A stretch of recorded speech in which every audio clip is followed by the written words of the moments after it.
축복, 이런 제목으로 말씀을 드리고자 합니다. 독일 철학자인 칼 야스퍼스가 인간이 힘으로 도저히 감당할 수 없는, 변화시킬 수 없는 그런 한계에 부딪히는 상황을 한계 상황이라고 했습니다. 인간이 가진 힘으로, 능력으로, 지혜로도 다 감당할 수 없는 그런 한계에 부딪히는 상황들을 한계 상황이란 말로 처음으로 사용했듯이, 우리의 삶에도 자기 나름대로 최선을 다하여 힘쓰고 애쓰고 노력했지만 그 한계에 부딪혀서 더 이상 바꾸고 변화시킬 수 없는 일들이 얼마나 많이 있습니까? 병도 그렇습니다. 내가 어떻게 고칠 수 있는 상황이 되면 되는데 고칠 수 없는 암이라든지 이런 병들이 있잖아요. 죽음의 문제도 사람이 어떻게 변화시키고 바꿀 수가 없잖아요. 사람들은 살아가면서 많은 이런 한계 상황에 많이 부딪히게 됩니다. 모두가 자식들을 잘 키우고 싶지만, 그래서 먹을 것 안 먹고 입을 것 안 입으면서 뒷바라지를 열심히 해서 번듯하게, 멋지게, 당당하게 키우고 싶지만, 여러분이 그만큼 뒷바라지 한 만큼 그렇게 안 될 때도 있죠. 근데 부모님들은 한계에 봉착합니다. 나름대로 암이나 질병 가운데 최선을 다해 치료를 받았고 노력을 했지만 결국에는 그 병을 이기지 못하고 결국에는 죽으시는 분들도 계십니다. 그럴 때에 정말 이런 상황 속에서 내가 나름대로 최선을 다했는데도 환경이나 상황이 바뀌지 않을 때에 사람들 깊은 절망과 슬픔에 빠지게 되어집니다. 여러분들이 열심히 기도했는데도 불구하고, 열심히 하나님께 매달림에도 불구하고, 열심히 예배에 나왔는데도 불구하고 내 상황이 안 바뀌고, 나의 앞날이 안 바뀌고, 나의 주변의 환경들이 안 바뀌고 기도가 응답되지 않으면 그 한계 상황 앞에서 사람들은 절망하고 낙심하게 되어집니다. 요새 많은 이런 한계 상황들을 우리 학생들, 청년들, 우리 성도들이 정말 많이 겪고 있어요. 문제는 대부분 사람들이 이런 한계 상황 앞에서 자신이 이것밖에 안 되나, 내가 이 정도밖에 안 되나, 내가 이것밖에 안 되는구나 라고 절망하고 낙심하기는 많이 하지만, 이런 한계 상황에서 하나님 한 매달려 보자, 하나님 한 붙잡아 보자, 하나님께 정말 죽기를 한번 기도하고 하나님 앞에 응답을 받아봐야 되겠다, 이렇게 하나님 붙든 사람은 많지 않습니다. 낙심하고 한계 상황에 절망하고 원망하고 불평하는 사람은 많지만, 정말 하나님께 매달려서 한번 기도하고 하나님 앞에 매달려서 길을 열어달라고, 하나님 도와달라고, 하나님 능력 달라고, 은혜 달라고 매달리는 사람들 많잖아요. 공부하다 보면 공부가 자기 마음대로 됩니까? 열심히 했는데도 안 외워지기도 하고, 분명히 알았는데 시험 치면 막 떨려가지고 제대로 실력을 발휘 못하고 그럴 때 있잖아요.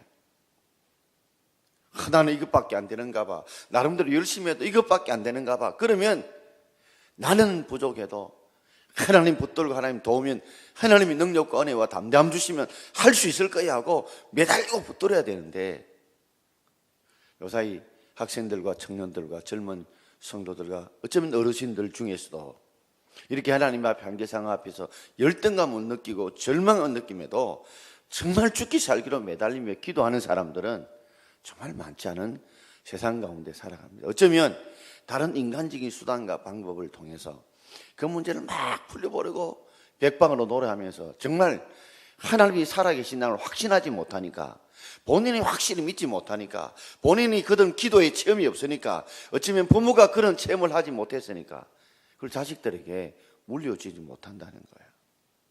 사람은요, 내가 뭔가를 경험해봐야 자신 있게 말할 수 있어요.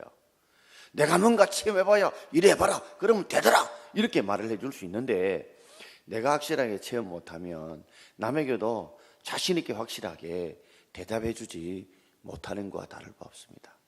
오늘 극한 환경에 부딪힌 한 여인이 등장합니다.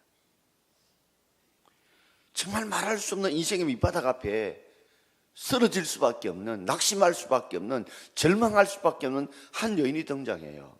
그 상황을 오늘 열왕기하 4장 1절에 이렇게 표현하고 있어요. 우리 같이 읽어봅시다.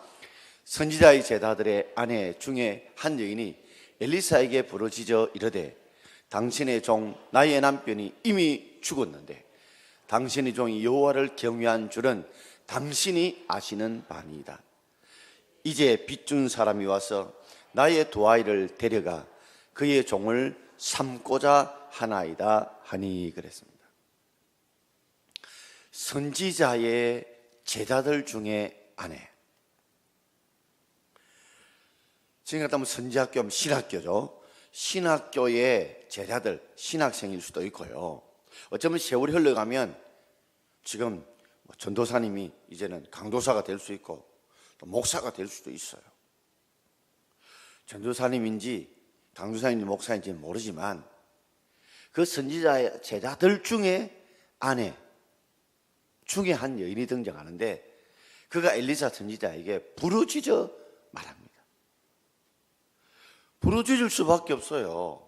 내용을 들어보면 이걸 어떻게 점잖하게, 이걸 어떻게 평안하게 말할 수 있단 말이에요.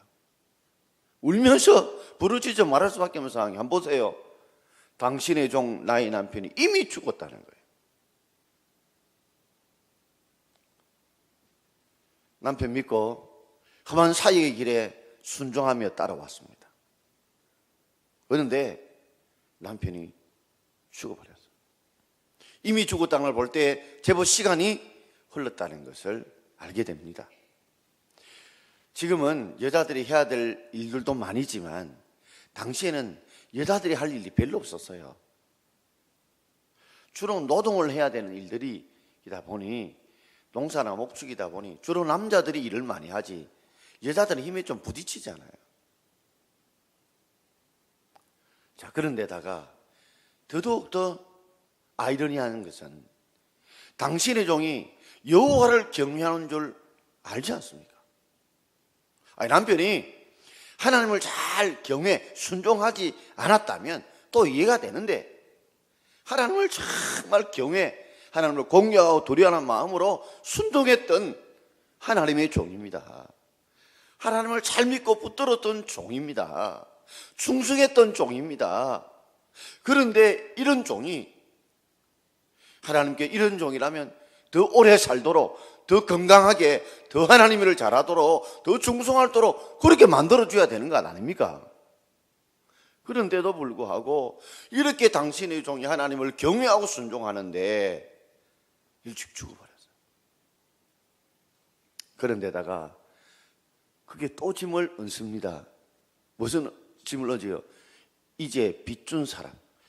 아니, 죽으면서 돈이라도 좀 많이 남겨놓고 죽었다면 그래도 아내와 두 아이가 어디 버틸 수 있을 건데 이거는 빚까지 남겨놓고 죽었네.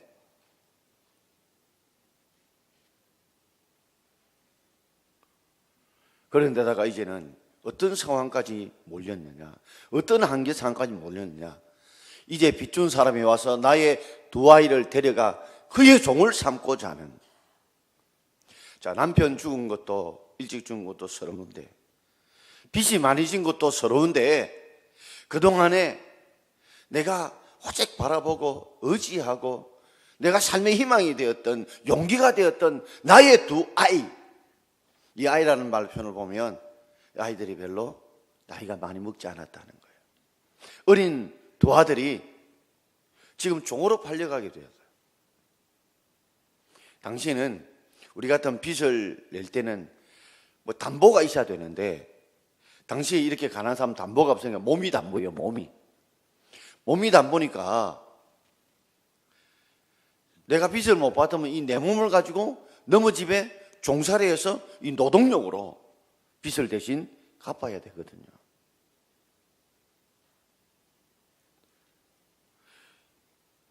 두 아들이다 보니까 그래도 힘을 좀 쓸 것이고 빚 대신에 이제 두 아들을 번듯하게 키워보고 싶은데, 한편 남편 없지만 내 아들을 믿음으로 당당히 키우고 싶은데, 이제는 종으로 팔려가는, 쉽게 지금으로 말하자면 이제 공부도 제대로 시킬 수 없고 장래의 앞날도 예측할 수 없는 그저 먹구름에 잔뜩 끼는 상황들이 보이니까, 이런 상황 앞에서 당신의 제자였던, 엘리사의 제자였던 이 내 남편, 이 상황을 보고 어떻게 하면 좋겠느냐고 지금 울부짖고 있는 거예요.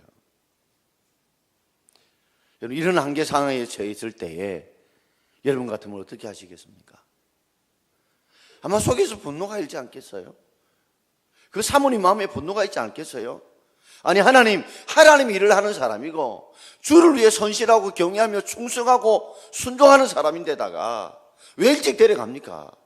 그것만 해도 속이 상한데, 아니, 이 빚까지 져서 그것만 해도 속상한데 이제는 더 이상 먹고 살 형편이 안 되니 사랑하는 두 아들 말이라 번듯하게 한번 키워보려고 내가 꿈꾸고 기도하고 그렇게 살아왔는데, 이 두 아들마저 이제 종살이로 보내야 된다는 이 안타까움, 이 애끄름을 어떻게 내가 감당할 수 있느냐는 거예요. 저는 그 그림을 이래 그리 보면 눈물이 막 펑펑 쏟아지는 것 같아요. 지금.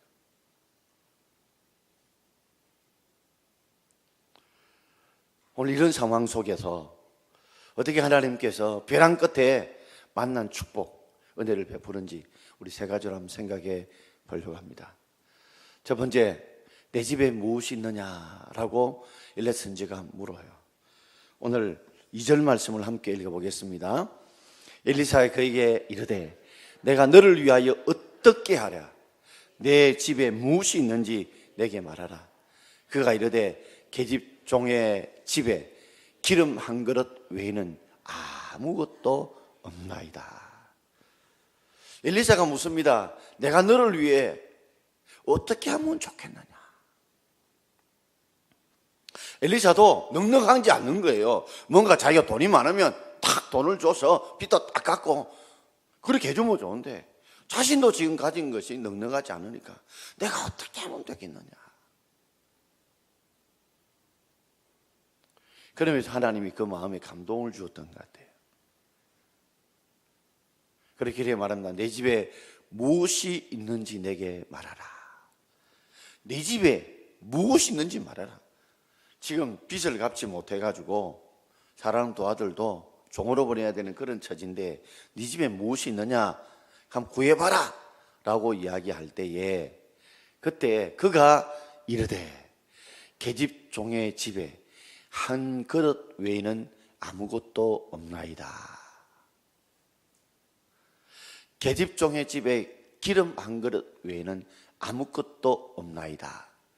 옛날에는 병이 없었어요. 그래서 옛날에는 기름 한 병이라 했는데, 이 병이라는 것이 생긴 지가 얼마 안 됐거든요. 그러니까 사실 그릇입니다. 그릇에다가 막 기름을 보관해 놨는데, 기름 한 그릇 외에는 아무것도 없나이다. 이게 강조점이 어디에 있습니까?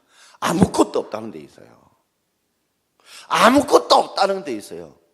그러면서 기름 한 그릇 외에는, 이 기름 한 그릇 가지고 뭘 어떻게 한다는 말입니까? 이 말 아닙니까? 이런 표현 아니에요.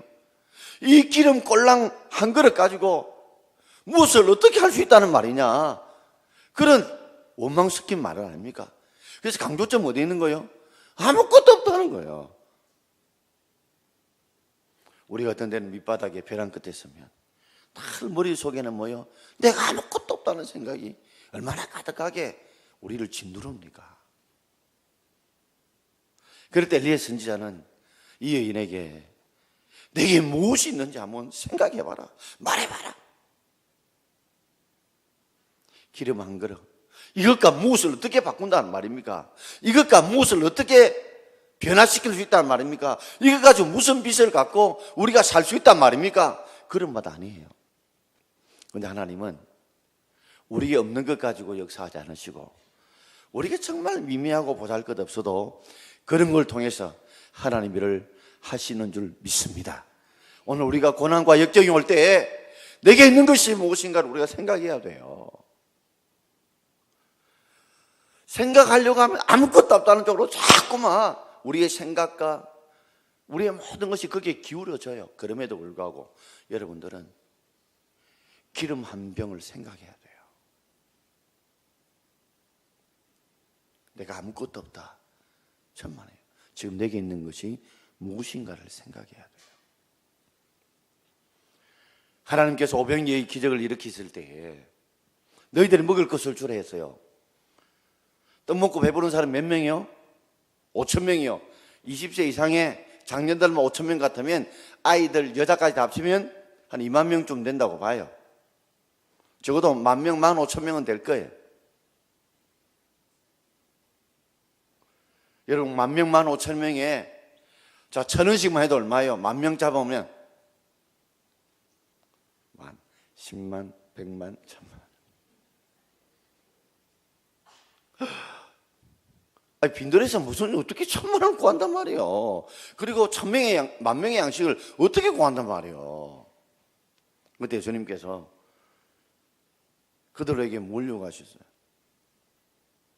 어린아이가 드렸던 오병이어, 떡 5개, 물고기 2마리. 아이들 양식, 이 고기도 정품이 아니에요. 그냥 상품 가치가 없는 그런 고기예요.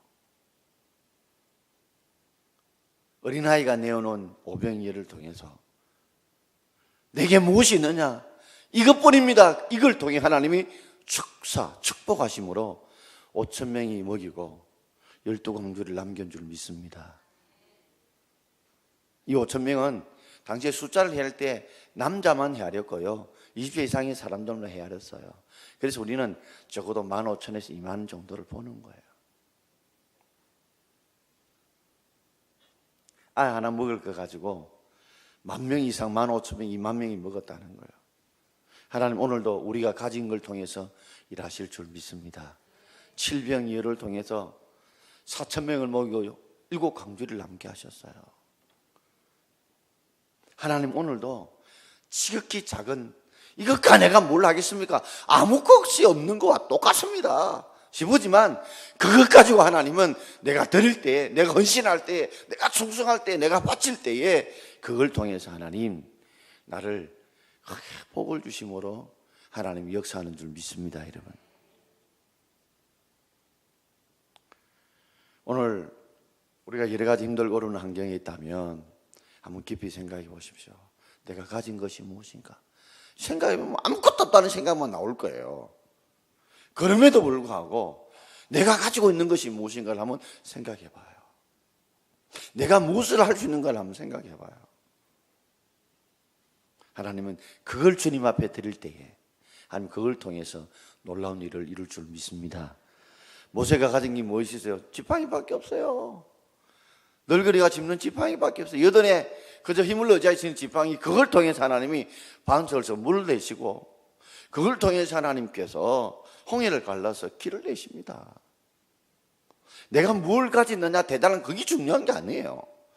그걸 가지고 하나님을 뜻대로 아름답게 사용할 때 그때 하나님 그것을 귀하게 아름답게 놀라게 사용할 줄 믿습니다. 여러분, 마치 마중물과 같죠. 옛날에 지금 젊은 사람 모를 겁니다. 옛날 움프 뒤에 펌프 셨잖아요. 이 압력을 해야 물을 밑에서 끌어오길 수 있죠.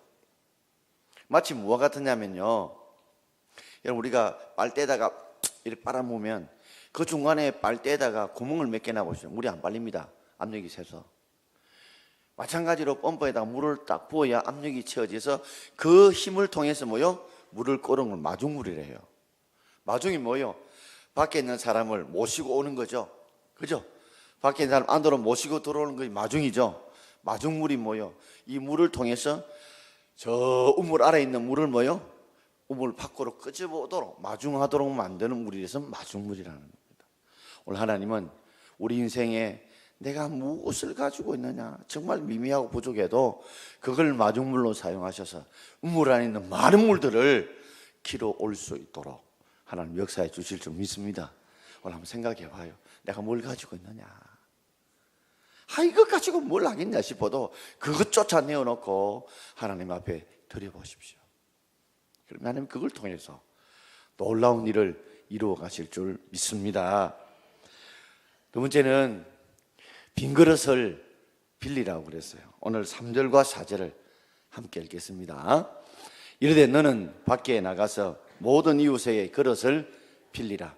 빈 그릇을 빌리되 조금 빌리지 말고 너는 내 두 아들과 함께 들어가서 문을 닫고 그 모든 그릇에 기름을 부어서 차는 대로 옮겨 놓으라 하니라. 아멘. 너는 밖에 나가서 모든 이웃에게 그릇을 빌리라. 그릇도 무슨 그릇요? 빈 그릇을 빌리되 조금 빌리지 말고, 그 다음에 무슨 말이 생각돼서 많이 빌리라, 뭐 그런 말이죠. 왜냐하면 모든 이웃에 빌리라 했으니까 그 동네에 모든 이웃 찾아가가지고 빈 그릇을 다 빌리라 했으니까. 그리고 너는 두 아들과 함께 문을 닫아라. 그리고 그 모든 그릇에 뭘 부라고요? 이 기름이 어떤 기름이요? 아까 내가 남아있는 한 그릇에 기름, 그걸 부어라는 거예요. 빈 그릇에. 하나님은 우리에게 고난이 오면 하나님 좀 설명을 안 해주십니다. 좀 이래서 이래 설명을 좀 해주면 좋을 건데 우리 하나님 좀 막무가내세요. 왜 그릇을 빌려야 되는지, 왜 문을 닫아야 되는지, 한 그릇에 기름을 붓는데 어떻게 해서 기름이 채워지는지 좀 설명해 주면 어때요? 내가 좀 알아듣기 쉽게, 좀 이해하도록, 내가 순종할 수 있도록, 납득할 수 있도록 하나님이 좀 설명해 주면 우리 다 순종할 건데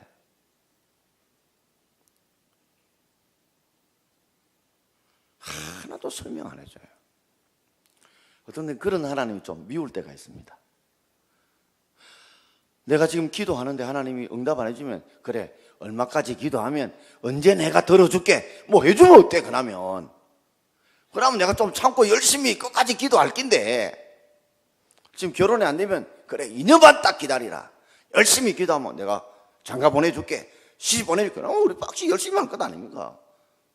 공무원 시험 치면서 힘들고 그러는데 너 1년 반 열심히 공부해봐라, 매일 새벽 기도 나오고 모든 예배 빠지지 않고 나와봐라. 그럼 내가 합격시켜줄게. 이러면 우리 새벽 기도 다 나올 겁니다. 여러분, 열심히 나 기도할 건데 하나님 설명을 안 해주세요. 설명을. 병에 걸리면 무슨 이유 때문에 병에 걸리면 좀 설명해 주면 내가 이해할 겁니다. 쟤 때문에 왔는지, 아니면 내가 더 엎드려 기도하는지 좀 설명해 주면, 좀 친절하면 얼마나 좋겠습니까, 여러분? 목회자가 설교할 때 알아듣기 쉽도록 좀 설교하듯이 좀 하나님 좀 알아듣기 쉽도록 고난을 주신 이유, 이런 상황에 대한 이유를 설명해 주면 얼마나 좋습니까? 우리 하나님은 설명 안 해주세요. 해라는 말만 하십니다. 모든 이웃들에게 가서 그릇 빌리라. 조금 빌리지 말고 많이 빌리라. 그리고 난 뒤에 문 다 닫아보고 두 아들과 함께 네 한 병 그릇에 기름 있지? 부어라. 그리고 붓게 되면 이게 그릇이 차잖아요. 옮겨놓고 또 옮겨놓고 옮겨놔라. 이게 뿐이에요. 여러분, 이해가 돼요? 아니, 집에 그릇 한 그릇에 기름밖에 없는데 그릇 빌려놓으면 거기 갑자기 계속 기름이 계속 나옵니까? 여러분, 한번 생각해 봐요. 병 같으면 안에 안 보이지만 그릇에 기름 눈에 보여요, 안 보여요? 다 보이잖아요. 아마도 제가 볼 때는 이 집에 그릇에 기름도 별로 많지 않을 것 같아요. 사는 삶을 보면 요 종마리밖에 기름밖에 안 되는데, 그럼 대접 같은 거 세수에 빌리나 보면 그거 어디 붓는단 말이에요. 보면 어디서 기름이 나온다. 그것도 문도 닫아 붓는데, 문을 열어놓으면 예를 들어 하나님이 고모소를 달아놓는다든지 뒤에 사람 누가 도와준다든지 이런 것이 있으면 이해가 될 건데, 문까지 닫아버려. 그럼 아무도 도와줄 사람이 없는데, 그런데 보면 옮겨 놓으래. 계속 산다고. 상식이 동해야지. 요사이 젊은 사람들이 왜 하나님 못 믿는 줄 아세요? 너무 합리적으로 믿으려고 그래요. 이성적으로 믿으려고 그래요. 이해하고 믿으려고 그래요. 그래서 제대로 못 믿는 거예요. 근데 하나님은 이걸 통해서 우리의 믿음을 달아보십니다. 네가 이해가 안 돼도 나에게 순종해봐. 이해 안 돼도 따라오라니까. 이해 안 돼도 따라오라니까. 왜 꼬치꼬치 물어? 왜 자꾸만 따지려고 그래? 나를 좀 믿어봐. 순종해봐. 따라와봐. 하나님 그걸 우리에게 요구하시는 줄 믿습니다. 너무 이성적으로 머리를 믿지 마요. 너무 따지고 그렇게 믿지 마요. 광고도 묻히고 따지지 말고 하라는데 왜 하라는 자꾸만 묻고 따지려고 그래요. 우리 안에 모든 것이 합력하여 선을 이룰 줄 믿습니다. 하나님이 선을 이룰 줄 믿는다면 그냥 묻지도 말고 따지지 말고 따라가면 될 건데, 우리 종종 그러죠. 내 따라오면 저 어디 가는 길이 생기다. 좀 따라가고 이 아닌 것 같아. 맞아요. 맞습니까? 이 길이 이래 물을 때 있으시죠.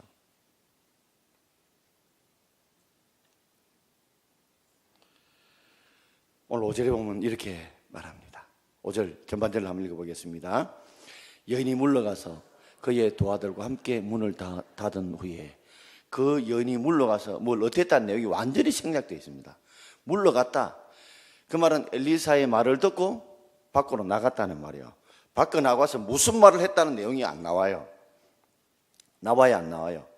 모든 이웃에 어떤 집을 내가 얼마나 빌렸다는 내용이 안 나와요. 그러나 성경 뒤에 보면 많은 그릇을 빌렸다는 것을 나중에 보면 옮겼다는 걸 통해서 우리에게 가르쳐 줍니다. 자, 여인이 물러갔어요. 물러가서 이웃들 집을 돌아가면서 그릇을 빌렸어요. 몇 개를 빌렸는지, 얼마만큼의 그릇을 빌렸는지, 얼마나 큰 작은 그릇을 빌렸는지 몰라요. 어쨌든 빌리고 왔어요. 와가지고 생각을 다 해서 물론 나의 그릇을 다 빌려와가지고 그의 두 아들과 함께 모여 문을 닫았어요. 이유도 몰라요. 해석도 안 되지만 하나님의 선지자의 말씀을 이해가 안 돼도 받아들일 수 없어도 그대로 순종하면서 그를 빌려와서 두 아들과 집에 문을 닫았습니다. 오늘 우리의 삶에도 하나님 앞에 이해가 되지 않더라도, 도저히 이해할 수 없다 할지라도 여러분 순종할 수 있는 저와 여러분 되길 바랍니다. 하나님 달아오는 거예요. 이해 다 시키고 설명 다 하고 하나님 절대 그렇게 우리를 끌어가지 않습니다. 나중에 돌아보면 이해가 되고, 나중에 돌아보면 깨닫게 돼요. 결국 이 모든 게 하나님이 도우시고 계시구나 하는 것을 우리에게 깨닫게 하십니다. 하나님 이해시키지 않고 우리에게 설명해 주지 않는 것은 나를 믿어봐라는 거예요. 나를 믿어봐라는 거예요. 그래서 어떤 데는 운전하고 이럴 때 그죠? 운전기사를 딱 믿으면 그냥 잘 잡니다. 알았어. 목적지에 데려다 주겠지. 신뢰가 있어야 묻지 않습니다. 그에 대한 신뢰가 있어야 설명해 달라고 따지지 않아요. 시편 81편 10절을 한번 읽어보겠습니다. 나는 너를 애굽 땅에서 인도하여 낸 여호와 내 하나님이니 내 입을 크게 열라 내가 채우리라 하였으나. 여러분 입을 크게 여시길 바랍니다. 여는 것은 내가 여는 것이고 채운 것은 하나님이 채울 줄 믿습니다. 그릇 빌리는 건 내가 하는 기고, 순종하는 건 내가 하는 것이고, 채우는 것은 하나님이 하실 줄 믿습니다. 내가 알면 하면 돼요. 어떻게 채웁니까? 묻지 마요. 따지지 마요. 좀. 하나님, 우리 아이가 앞으로 어떤 아이로 자랄 것 같습니까? 키는 몇 센치로 자랄 것 같으며 어떤 여자를 만나 어떤 남자를 만날 것 같습니까? 너무 묻고 따지지 마요. 하나님 합력하여 우리에게 선을 베푸실 주님인 줄 믿습니다. 좋은 거 주실 주님이다. 그거 믿고 묻지도 말고 따지지도 말고 좀 따라가라고요.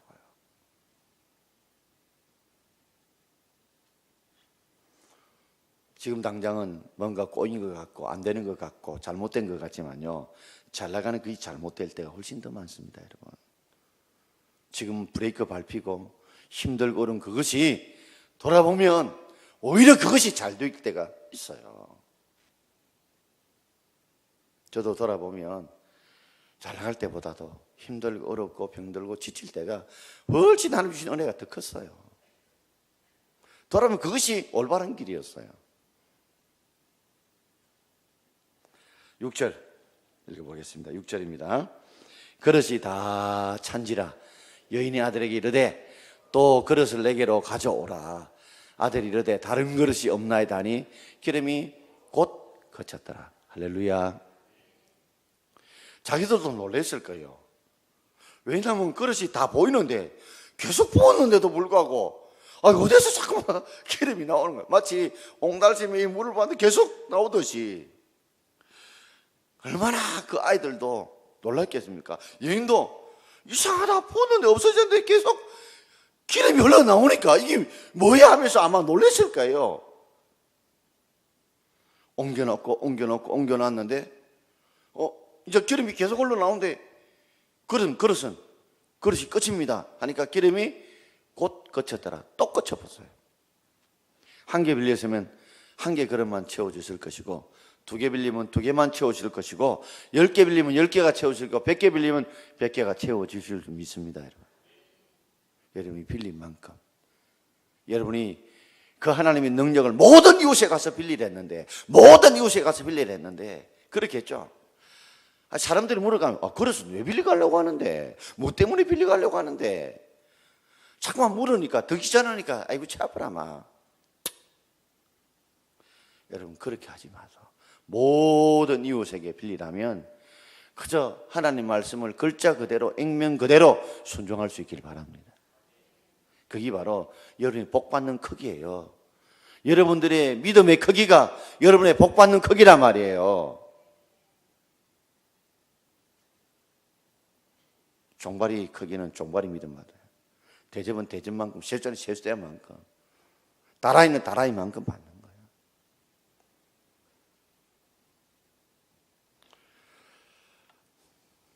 이런 야사가 있습니다. 야사. 정사가 아니고. 예수님이 제자들을 데리고 감람산으로 가셨어요. 산 올라가는데 제자들이 그랬어요. 너희들이 들 수 있는 좀 큰 돌을 가지고 올라가라 그랬어요. 예수님 설명 안 해주시고 너희들이 들 수 있는 만큼 큰 돌을 가지고 산에 올라가라. 이 머리 좋은 가론유다가 산 올라가는 것도 힘든데 큰 돌을 가지고 가봤자 더 힘들다 싶어서 재배한 돌 들고 간 거예요. 예수님께서 가변산 그 꼭대기 올라가셔서 이 돌들이 변하여 떡이 될지어다. 그런데 가론유다는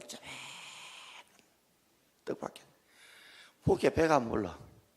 제자들은 제법 큰 돌 가져갔으니까 충분히 배를 부르고 내려오는 거예요. 다 내려오는데 예수님께서 제자에게 말합니다. 너희들이 산을 내려갈 때 가장 가벼운 돌을 가지고 내려가라 그랬어요. 한번 속았죠. 이번에는 큰 돌을 가지고 가론유다가 내려왔어요. 산 중간쯤 내려오는데 이 돌을 가지고 저 나무에 열매를 던지면 그 열매가 떨어질 거다 하는데 가론유다가 무거워 던지를 못하는 거야. 그래가지고 열매를 못 먹었다는 거야. 머리 굴리지 마소. 이유를 하나님이 설명해 주지 않더라도 말씀대로 순종할 수 있는 저와 여러분 되길 바랍니다. 그것이 복받는 것, 믿음의 크기만큼, 하나님을 신뢰하는 것만큼 하나님이 복과 은혜를 주실 줄 믿습니다. 마지막 세 번째로, 첫 번째는 하나님이 엘리사 선지를 통해서 내게 무엇이 있느냐고 물으셨고, 그리고 모든 이웃의 그를 빌려고 순종을 요구하셨어요. 근데 그 기름이 어디서 나온 거예요? 자기가 가지고 있는 바로 그 기름에서 채워졌어요. 세 번째는 하나님께서 빚을 다 갚고 남은 걸로 생활할 수 있는 복을 주셨어요. 우리 7절 말씀을 우리 함께 읽겠습니다. 그 여인이 하나님의 사람에게 나아가 말하되 그가 이르되 너는 가서 기름을 팔아 빚을 갚고 남은 것으로 너와 두 아들이 생활하라 하였더라. 할렐루야. 얼마나 기름이 많았던지 빚 쫙 갚고 너와 아들 둘이 생활할 수 있도록 넉넉하게 주신 줄 믿습니다. 이게 우리가 믿은 만큼 받는 복권이에요. 하나님은 우리의 빚 문제만 아니라 생활할 문제까지도 책임져 주시길 원한다는 거예요. 전 여기서 드러나지 않지만 이 말씀 묵상하면서 아주 깊은 은혜를 받은 게 하나 있어요.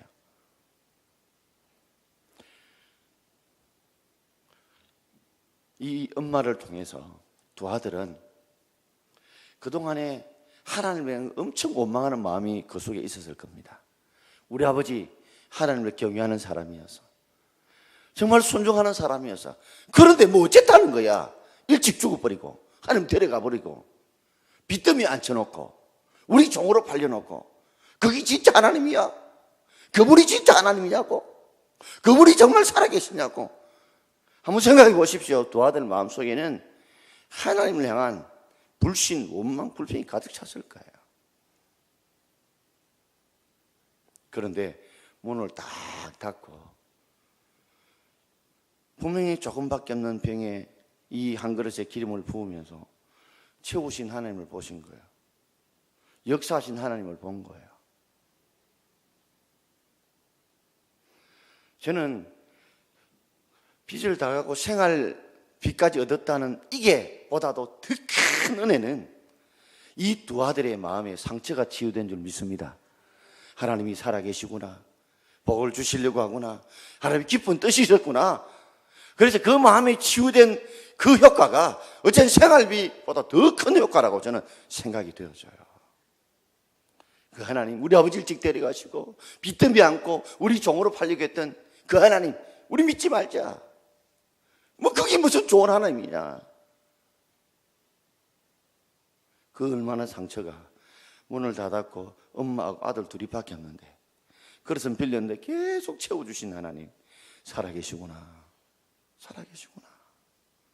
우리가 몰랐다. 하나님 이런 깊은 뜻이 있었구나. 우리 아버지가 죽지 않았다 이걸 못 느꼈을 건데, 이걸 깨닫지 못했을 건데, 이 아버지의 죽음으로 밑바닥에 이 종으로 팔려가는 이 아픔 때문에 하나님이 살아계시는 그 현장을 생생히 목격하게 되었구나. 하나님이 이렇게 깊은 뜻이 있었구나. 우리를 사랑하시는구나. 우리의 빚 문제뿐만 아니라 우리의 모든 생활비까지 하나님 채우시는구나. 좋으신 하나님 찬양합니다. 찬양합니다. 영광 받으시옵소서. 그런 마음의 치유와 변화와 은혜의 역사가 그 두 아들 마음이 있지 않겠습니까? 그 여인의 마음이 회복이 있지 않았겠습니까? 오늘도 이런 하나님의 역사를 경험하는 저와 여러분 되기를 주의 이름으로 축원합니다. 무엇이 있는지 살펴보시고요. 좀 묻고 따지지 말고 하나님 말씀대로 주시는 감동대로 그저 순종하십시오. 너무 이성적으로 합리적으로 그저 그렇게 믿으려고 하지 마요. 와, 우리가요 지금 하나님을 못 체험한 줄 알아요. 너무 학력이 높아요. 너무 똑똑해져서요. 그러니까 하나님을 제대로 또 체험하지 못하는 거예요. 지 머리로 믿으려고 하니까. 말씀대로 믿어야 되는데 여러분의 믿음만큼 하나님 복을 주십니다. 우리 하나님 좋으신 분이시라는 거 아시고, 자, 오늘 아침 안개 눈앞 가리듯 찬송하면서 우리 하나님 앞에 기도하기를 원합니다. 아침 안개 눈앞 가리듯 나의 약한 믿음 의심 쌓일 때에 부드럽게 다가온 주님의 음성, 아무것도 염려하지